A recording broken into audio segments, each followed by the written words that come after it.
그 사람은 이제 지능이 좀 딸리는 거죠. 그러니까 그게 이제 좀 멍청한 얘기인 거죠.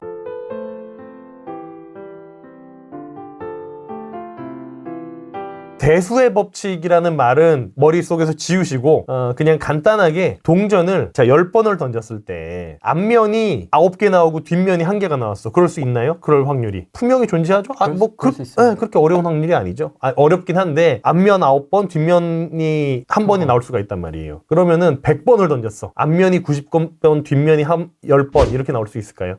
아니요. 이거는 불가능한 거예요. 이제 모집단의 크기가 커지면 커질수록 그 동전의 앞뒷면이 나올 확률은 50%잖아요. 그래서 그 모집단의 크기가 커질수록 어떤 사건의 시행의 그 결과는 그 확률대로 수렴하게 돼 있다는 얘기예요. 그렇죠. 그래서 10,000번을 던지면은요, 앞면이 4,950번, 뒷면이 5,050번 뭐 이런 식으로 5대5에 수렴하게 뭐 49%대 51% 요 정도로 이제 왔다 갔다 하지 10,000번을 동전을 던졌는데 앞면이 6,000번, 뒷면이 4,000번 이런 것도 불가능한 겁니다. 10번 던졌을 때 앞면 6개, 뒷면 4개는 너무 쉬운 그거는 거의 아주 흔하게 발생하는 확률인 건데 10,000번 던지면 6,000대 4,000이 절대 나올 수가 없는 확률이다. 이제 요거를 기억하고 계시면 돼요. 네. 이게 이해가 안 되시면은 제가 앞으로 보여드릴 표는 이해가 안 되시는 거예요. 이걸 일단 받아들여야 되겠네요. 이걸 받아들여야 돼요. 그러니까 내 주변에는 다 아닌데 내 주변의 사람들은 뭐 다 이렇게 했는데 라고 얘기하면은 그 사람은 이제 지능이 좀 딸리는 거죠. 내 주변에 이제 있는 30명, 20명이 이 10,000명, 20,000명, 100,000 명, 100만 명이 있는 이 지역에 그걸 대표한다고 생각을 하는 건가요? 내 주변 사람들이. 그런 사람들은 이제 좀 지능적으로 딸리는 거죠. 어쩔 수가 없어. 자, 올해도 보면은 강추위 지금 한 달 넘게 계속되고 있어. 지구온난화 어디 갔어? 온난화 얘기 싹 들어갔죠. 그러면은 이제 지구온난화 얘기하면은 야, 내가 이렇게 더운데 20년보다 이렇게 더워졌는데 온난화가 없다라고 얘기하는 거는 엄청 멍청한 거죠. 지구가 지금 50억 년을 살았는데 지구가 우리가 온난화라고 얘기하는 거 몇천 년, 몇만 년 동안 해서 계속 왔다 갔다 바뀌는 건데 끽해봐야 10년, 20년 결과 가지고 뭐 온난화니 뭐네 얘기하는 떠드는 거랑 똑같은 거란 말이에요. 그래서 모집단이 커질수록 확률은 그 사건의 확률에 수렴하게 돼 있다. 이제 그거를 좀 기억하고 계시면 돼요. 그래서 뭐가 이제 그 다음에 이제 말씀드릴게. 자, 우리가 선거를 하면은 사전선거와 본선거는 3일, 4일 정도의 차이밖에 없었어요. 그래서 그 3, 4일간에 어떤 뭐 전쟁이 일어나지 않는 한, 어떤 큰 이벤트가 있지 않는 한, 그 확률은 거의 변하지가 않아요. 그쵸? 그래서 사전투표랑 본투표랑 투표의 확률이, 투표의 그 득표율이 너무 많이 바뀌는 거는요, 그거는 숫자가 아주 이상한 거예요. 조작된 거라고 봐도 되고요. 그리고 어떤 지역에 있어. 예를 들어서 뭐 포항이라는 지역이 있어요. 포항에서 어떤 공단이 많이 있는 단지에 있는 동네야. 그 동네에서는요, 민주당을 찍는 사람이든 뭐 국민의힘을 찍는 사람이든 사전선거에 참여하는 참여율은 비슷할 거예요. 민주당 찍는 사람들도요, 사전선거는 30%만 할 거고요. 국민의힘 찍는 사람도 사전선거는 30%만 할 거예요. 근데 갑자기 민주당은 사전선거를, 민주당 찍는 사람들은 사전선거를 50%로 했다. 국민의힘 찍는 사람들은 사전선거를 30%를 했다. 이것도 말이 안 되는 거예요. 그러니까 각 그 모집단이 커지면 커질수록 그 결과값은 다 모든 그 확률에 평균적으로 비슷하게 다 득표가 돼야 된다는 얘기죠. 좋아요. 네. 쉬워요. 여기까지는 되겠죠. 이해되신 거죠, 여러분? 네네. 사전선거는 다 비슷한 확률로 나가야 되는 거고, 사전선거의 득표율과 본선거의 득표율은 비슷해야 된다. 그거를 알고 가시면 될 것 같아요. 기본적으로. 네네. 이거를 부정하면요, 그거는 그냥 뭐 더 이상 얘기할 게 없어요. 그냥 코끼리 뒷다리 만지고 코끼리는 뭐 나무통 같이 생겼다라고 얘기하는 거랑 똑같은 거거든요. 이제 요렇게 제가 이제 몇 가지 표본을 뽑아가지고 요렇게 엑셀 표를 만들어 왔습니다. 자, 2020년 김포시 갑을 보면요, 쭉 요렇게 2020년 선거 이렇게 득표율이 있습니다. 그래서 제가 뭘 가져왔냐면은 고촌읍에 있는 투표를 가져왔어요. 근데 김포시 갑을 제가 왜 선택했냐면요, 이게 후보군이 많으면 많을수록요 비교하기가 좋죠. 그러니까 이제 이 당시에는 미래통합당이니까 민주당과 미래통합당 둘이 싸우는 것보다 의미 있는 득표를 기록한 사람이 한 명 더 있어. 무소속 유영록 씨가 이렇게 의미 있는 득표율을 기록했잖아요. 보면 8,900표나 득표를 했으니까. 네. 그래서 의미 있는 득표율 기록한 사람이 한 명 더 있어. 그래가지고 그렇게 이제 3명이서 싸우는 이제 그런 지역을 좀 위주로 가져왔고요. 왜냐면 2명만 있으면은요, 이게 비교하는데 드라마틱하게 그 차이가 보이지가 않아가지고 그랬고요. 여기는 뭐 거의 의미가 없죠. 500표는 뭐 요분들의 거의 10분의 1 수준인, 100분의 1 수준이니까 의미가 없다고 보시면 될 것 같고, 여기는. 그래서 요 중에서 그냥 인구수가 많은데, 여기 고촌읍이 보면은 그냥 맨 처음에 있기도 하고 22,000명의 선거인이 있어가지고 요 이제 엑셀표를 가져왔습니다. 네. 그래서 이제 요거를 가져오면은 이제 요렇게 되는 거예요. 이제 여기 보시면은 본선거가 요렇게 제가 이제 해놨고, 관내 관내 사전투표 이렇게 해놨죠. 관외 사전투표는 무조건 그냥 우편투표이기 때문에 무조건 조작이기 때문에 관외 사전투표는 뺐어요. 그래서 관내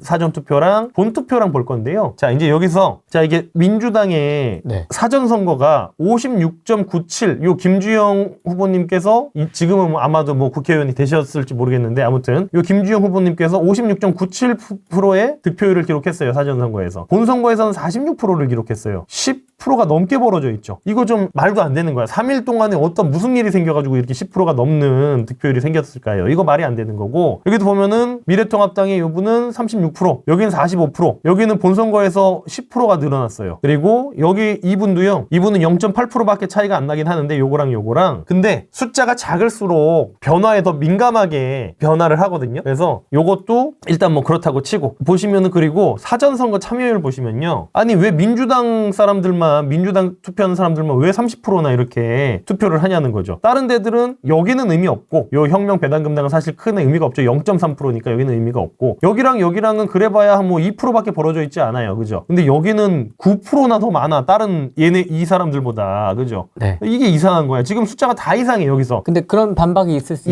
있던데 보니까 더불어민주당을 지지하는 사람들이 사전선거 참여율이 더 적극적이다. 그러니까 그게 이제 좀 멍청한 얘기인 거죠. 그래 봐야 1, 2% 차이 나는 거예요. 모집단이 작으면. 그리고 2020년 당시에는요, 이거 지금 2020년이잖아요. 네. 2020년 당시에는요, 사전선거에 대해서 부정선거 얘기는 그냥 1도 없었고, 사전선거가 뭐 좋다, 본선거가 좋다라는 말은 아무도 안 했어요. 2020년에는 부정선거 얘기가 나오기 시작한 거는 2020년 총선이 끝나고 나서부터잖아요. 그러니까 2020년 요 총선 전에는 그런 얘기가 아무것도 없었어요. 그러니까 뭐 민주당 지지하는 사람들이 사전선거를 더 많이 참여했다, 이것도 말이 안 되는 거예요. 그런 얘기 자체가 없었으니까 2020년에는. 자, 우리가 계속해서 나오는 증거들 있잖아요. 뭐 배춧잎 투표지라든가 뭐 일장기 투표지라든가 계속해서 나오고 영상에서 보여지고 있는 그 증거들은 사전선거에서 항상 문제가 됐다고 얘기를 하고 있어요. 사전선거. 그렇죠. 투표소에서도 뭐 사전선거를 보고하는 이상하게 했다는 둥. 그래서 이제 가정을 세워보는 거죠. 사전선거에 표가 오염됐다. 그래서 민주당의 표가 더 많이 들어갔다라고 이제 가정을 한번 해볼 거예요. 그래서 여기 관내 사전선거, 민주당의 관내 사전선거에 오염이 있었다고 생각을 하고 여기에 표가 추가됐다고 이제 가정을 한번 해볼게요. 그래서 이 득표율을요, 민주당의 사전선거 득표율을요, 요 본선거랑 그냥 똑같이 맞춰요. 왜냐면 본선거랑 사전선거는 너무 크게 확률이 차이 나면 안 된다고 제가 말씀을 드렸잖아요. 그래서 그냥 46.66이잖아요. 요 46.66에 맞게, 자, 이렇게 바꿨습니다. 46.66에 맞게 바꾸면요, 민주당의 표가 2300표에서 1520표로 줄어든다고 한번 가정을 해볼게요. 그래서 이제 785표가 더 들어갔다고 가정을 해보는 거야. 그래서 46.6%로 요거를 이제 요게 똑같아졌죠? 얘랑. 그래서 그냥 가정에서 맞췄습니다. 그러니까 어떤 숫자가 어떤 결과가 나오냐면요. 자, 국민의 이 당시에 미래통합당 득표율이 어떻게 됐어요? 똑같아졌죠. 네. 거의 비슷해졌죠. 자, 무소속 유영록 씨는 어차피 0.8%에서 0.7% 차이로 줄어든 거니까 요거는 크게 의미가 없었다고 하더라도 사전선거 참여율 볼게요. 사전선거 참여율 22, 24 거의 비슷해졌죠. 요런 숫자가 나오는 겁니다. 이렇게 말도 안 되게 민주당의 사전선거 참여율이 높아지지도 않고 요거와 요거 차이들도 지금 다 줄어들었죠. 요거 보고서 지금 요 숫자를 부정하면요, 그냥 지능이 딸리는 거야. 진짜로. 이거는 더 이상 쉽게 설명을 해줄 수가 없어요. 요거는 이제 사우동입니다. 사우동. 김포에서 사우동이 아마 제일 클 거예요. 제가 알기로. 풍무동이 더 큰가? 네, 조금 더 클 거냐 아마? 그래요? 더 유명한 동네 풍무동. 근데 여기는 7군데까지 있어가지고 제일 많아 보여가지고 일단 가져왔고요. 좋습니다. 그러니까 그냥 다 보면 그래요. 제가 이거를 막 다 계산해봐가지고요, 랜덤으로, 그러니까 가장 그럴듯한 걸 뽑은 게 아니고요, 그냥 막 그냥 뽑아가지고 한 거예요. 그러니까 다 이런 현상이 발생되고 있다고 보시면 됩니다. 자, 보시면 얘도요, 64%랑 55% 너무 많이 벌어져 있죠. 29%랑 37% 너무 많이 벌어져 있어요. 그리고 여기도 숫자가 작은데도 불구하고 1%가 넘게 벌어져 있단 말이에요. 그리고 보시면은 여기도 민주당만 왜 30%야? 민주당만 왜 30%야? 나머지는 22%, 23%인데. 젊은 층이 많다. 어디 여기요? 네, 민주당 지지자들이. 그러니까 이 당시에는 그런 게 없다니까. 2020년에는요. 젊은 층이 많다고 하더라도 얘랑 이렇게까지 차이가 나면 안 되는 거예요. 그러니까 이게 왜냐면은 본선거랑 사전선거 합치면 얼마예요? 18,000이 넘어가죠. 18,000이 넘어가면요, 모집단이요, 거의 뭐 평균에 수렴해야 된다고 봐야 돼요. 그렇죠. 네, 18,000이 넘어가 버리니까. 그래서 요거를 또 맞춥니다. 뭐랑 맞추냐면요, 보면은요. 자, 득표율 본투표로. 네, 얘 55%랑 64%가 있죠. 요 64%짜리를요, 55% 맞추는 거예요. 그래서 얘가 여기 이렇게 55.08로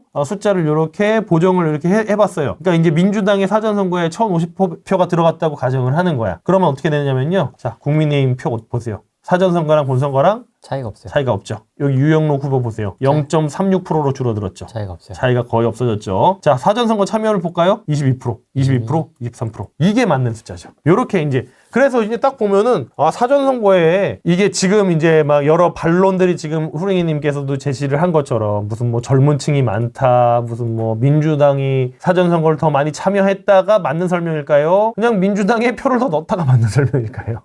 근데 이거를- 왜 그런 거 있지 않습니까? 더 쉬운 쪽으로 해석하는 게 맞지 않냐. 젊은 층의 사전 투표를 더 적극적으로 한다는 주장과 예. 1050표를 집어넣었다라는 주장 중에서 더 쉬운 쪽으로 해석하는 게 맞지 않냐. 그 사전선거를 통해 가지고요, 젊은 세대에 거의 뭐 10%를 움직일 수 있다 이러면은요, 내일 모레 대통령 선거도 10%씩 움직일 수 있다는 얘기예요. 그렇죠. 10%가 나가서 투표를 하게 할 수 있다? 움직여가지고 그 사전선거 3, 4일차에 있는 거를? 그러면 그 사람은요, 거의 뭐 피리 부는 사나이 같은 거야. 내 맘대로 뭐 사람들을 세뇌하고 조정할 수 있는 사람인 거예요. 그거 불가능한 얘기죠. 근데 재밌는 거는 이전 선거도 그때 한번 얘기해 주셨던 것 같은데. 2016년 선거. 네. 그때는 이런 현상이 벌어났죠. 이게 없었어요. 이게 없죠. 이런 현상이 없었어요. 없죠. 그때도 젊은 층의 지지가 높았을 텐데. 그렇죠. 2016년 때도 사전선거가 있었잖아요. 예, 그때는요, 근데 그때도 사실 약간은 의심스럽긴 해요. 왜냐면은 사전선거랑 본선거랑 2, 3%, 3, 4%씩 벌어지긴 해요. 그것도 사실 말이 안 되는 건데, 얘처럼 10%씩 벌어지진 않아요. 그럼 그땐 조금만 넣나 보다. 제 생각엔 그래요. 티날까봐. 티날까봐. 예. 그래서 이제 그때 해보니까 이거 되겠다. 그쵸. 그래서 이제 이때부터 막. 네. A웹이 생긴 게 2014년이니까. 2016년에서도요, 보면 한 3, 4% 정도는 벌어지긴 해요. 사전선거랑 본선거랑. 2016년에 근데 해봤는데, 약간 지금 요만큼 해봤겠죠. 요만큼 해봤는데, 베타 테스트. 티가 안 나네? 해가지고 이제 10% 말이 안 되잖아, 이거. 솔직히. 이거 아무래도 10% 말이 안 되잖아, 이거. 그렇잖아요. 사전선거를 민주당 하는 사람들만 딴 데부에 10%를 많이 한다? 이거 말이 안 되잖아, 솔직히. 요 숫자 가져가면은요, 이거 전화기 선생님한테 이거 꼭 보여줬으면 좋겠어. 제가 다 아시지 않을까요? 이 숫자를. 수많은 데서 제보를 할 텐데, 자료를. 그럴까요? 그러니까 그 그래프나 이런 거 보면은 다 맞는 말이거든요. 제가 항상 하는 얘기가 다 맞는 말인데 본인들만 이해해. 본인들은 전한길 선생님도 머리 좋은 사람이잖아요. 그러니까 이제 그렇게 수십만 명을 가르치고 이제 하고, 다들 지능이 똑똑한 사람들은요, 그런 그래프 보고 하면은 이미 다 알고 있어. 똑똑한 사람은 지금 깨울 필요가 없어요. 근데 똑똑하지 못한, 숫자에 예민하지 못한 사람들을 깨워야 되거든요. 네, 이준석은 똑똑한데요? 트로이의 목마. 저는 항상 계속 얘기하는 게, 이준석은 트로이의 목마다 계속 얘기를 하거든요. 보수에서 보수를 괴멸시키기 위한 어떤 작업을 하고 있는 거다. 제가 항상 얘기하는 게, 예를 들어 중국이 우리나라의 국회의원들과 우리나라의 권력자들을 포섭을 하고 싶어. 민주당을 포섭을 할까요? 국민의힘을 포섭을 할까요? 국민의힘을 포섭을 해야지. 왜냐면 민주당은 이미 자기네들한테 입맛에 맞는 얘기들을 하고 있거든. 그러니까 민주당은 포섭할 필요가 없어. 그래서 보수 쪽을 포섭하는 거예요. 보수 쪽을. 그래서 이준석 아저씨는 트로이의 목마다. 저는 그렇게 보여집니다. 이걸 어떻게 반박할 거예요, 이 숫자를. 그러니까 이제 요거 그냥 프린트 해가지고 보드 이렇게 만들어가가지고 요거 얘기하면은 이거 반박할 수 있는 사람이 없어요. 민주당만 이렇게 숫자가 떡하니 이렇게 크게 나오는데, 그래가지고 이거를 보정을 이렇게 해서 민주당의 사전선거랑 본선거를 보정을 해서 그거 숫자 하나 바꿨더니 나머지는 다 맞는 숫자가 나오잖아요. 그러니까 이제 요거 부정할 수가 없을 거고,